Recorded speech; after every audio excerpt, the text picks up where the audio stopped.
तर तुम्ही सर्वजण पाहत आहेसा तो म्हणजेच सिद्धेश्वर मंदिर जे बुदलमुख पांगीर याच्यावरती असणारं त्याच्या हा मंदिरच्या वरून घेतलेला हा व्ह्यू आहे। समोर पाहू शकता तुम्ही तलाव निप्पाणीचा दिसत आहे आणि अक्षरशः धुक्यानं चादर घातलेली आहे अखंड निप्पाणीवरती असं पाहायला मिळत आहे। आणि आज श्रावणाची सुरुवात झालेली आहे आणि याच्यामध्ये श्रावण मासी हर्ष मानसी हिरवळ दाटे चोहीकडे क्षणात येते सरसर शिवणे क्षणात फिरून वरीही जाते असं आपल्याला हे निसर्गरम्य ठिकाण आणि हे पाहण्यासाठी आलेले आहेत निप्पाणी मराठा मंडळचे शिक्षक श्री के.एल. कांबळे सर जे सहल प्रमुख आहेत, स्वतः शूटिंग करत असणारे शिक्षक श्री यादव सर आणि मी स्वतः हळवणकर सर। विद्यार्थ्यांना सहलीला एखाद्या ठिकाणी नेण्यापूर्वी त्याचा सर्वे करावा लागतो याची शिकवण आम्हाला शिक्षण समितीचे चेअरमन माननीय राजेश मालक यांनी दिलेली आहे। विद्यार्थ्यांना कोणताही त्रास होऊ नये, कोणताही धोका पत्करावा लागू नये यासाठी आम्ही या निसर्गरम्य ठिकाणी आलेलो आहोत। अतिशय सुंदर असं हे व्ह्यू तुम्हाला बघायला मिळतं।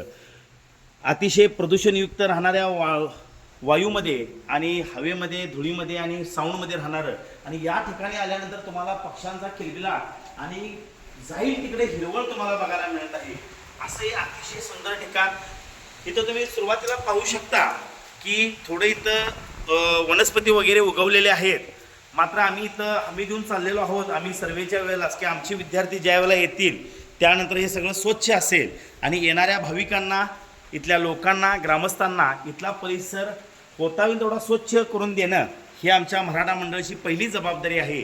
सहलीला जायचं तर वर्षा सहलीचा आनंद घ्यायचा, त्याचबरोबर निसर्गाच्या सानिध्यात राहायचं, परंतु त्याचबरोबर तिथली स्वच्छता ठेवणे ही आपली नैतिक जबाबदारी समजून इथली स्वच्छता ठेवणे आणि तसंच ह्या अखंड डोंगरामध्ये आंबा, फणस, चिंच, काजू, पेरू यांच्या बिया आणि झाडे लावून इथल्या फळांना, इथल्या प्राण्या-पक्ष्यांना त्या फळांचा आस्वाद घेता आला पाहिजे या उद्देशानं आम्ही ही वर्षा सहल इथं घेऊन येत आहोत। या वर्षा सहलीसाठी आम्ही येत्या 2 दिवसामध्ये इथं दाखल होत आहोत।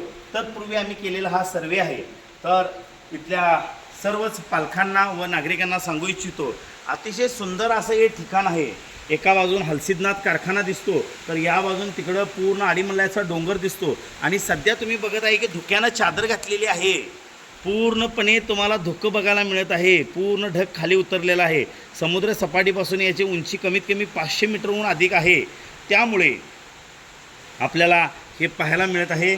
तर मी पुन्हा एकदा या ठिकाणच्या ह्या लोकेशनला त्रिवार अभिवादन करतो। याचं कारण म्हणजे निसर्गाची किमया काय असते ते या ठिकाणी आल्यानंतरच तुम्हाला बघायला मिळेल। आपण व्हिडिओ, यूट्यूब या माध्यमातून बऱ्याच ठिकाणी सर्व काही बघत असतो, परंतु प्रत्यक्षात येऊन बघणं लोकेशन याची काय मजा वेगळीच असते आणि आवडच असते। त्यामुळे मी सर्वांना पुन्हा एकदा विनंती करतो आणि तुमची रजा घेतो। धन्यवाद।